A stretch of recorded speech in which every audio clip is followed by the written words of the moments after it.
So today at church, our sermon was about Are You the One? And it talked about the 10 lepers and how Jesus healed them in Luke 17. Luke chapter 17, verse 17 is the verse we came from today. And it talked about how only the one leper came back. And it hit me today. It struck me today. And the word hit me in different times about different things, but it really struck me today because sometimes you are the only one that's going to be the change in your family. You are the fire starter in your family to change and for things to be changed. You are the one person in your circle that is going to be the light to guide everybody else to the Lord.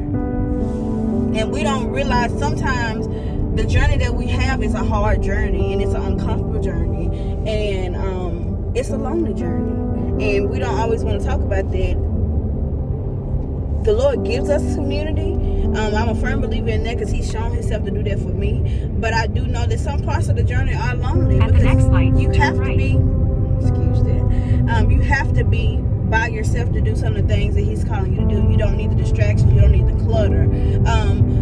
So it's nothing wrong with not wanting to be lonely, but there are times when you're gonna have to adjust to being lonely, to be being quite honest. But just really thinking about, are you the one? Are you the one? Are you willing to come back? Are you willing to give the Lord the praise that He is due for what He has done for you? Are you willing to worship Him in advance for the things that He's gonna do for you? Like, are you willing to sacrifice your time, your energy, the things that your own will? Let's just be honest. At the light, turn right onto Acton Road. Are you willing to sacrifice your own will to be submitted to the Lord? Like, are you the one? Are you the one that he's calling? In 1.7 miles, turn right onto US 280 West toward I-459. Y'all don't be in my business. Anyway, are you the one that he's gonna use? And are you a willing? These folks almost made me hit them. Are you a willing vessel to be used? Are you? Really think about that.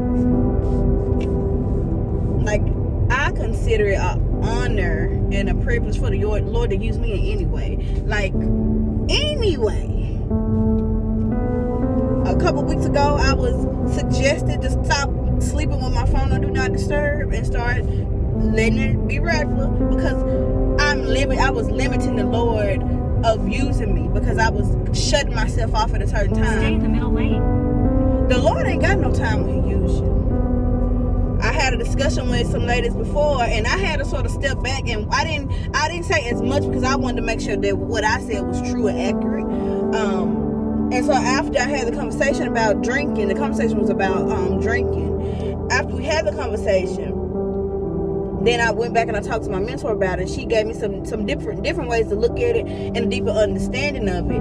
And I am the one in my family that don't drink. I have drunk before, but because the Lord has chosen to use me as a vessel, because some other people may have passed the mantle, I don't know. But I know I ain't the only one He didn't call in my family. I'm gonna say it that way. But I've chosen. Turn right onto US 280 West toward I-459. I have chosen not to drink because I want to be a vessel that can be used when the Lord want to use me. And I can't be a mouthpiece for the Lord if I'm walking around in drunkenness.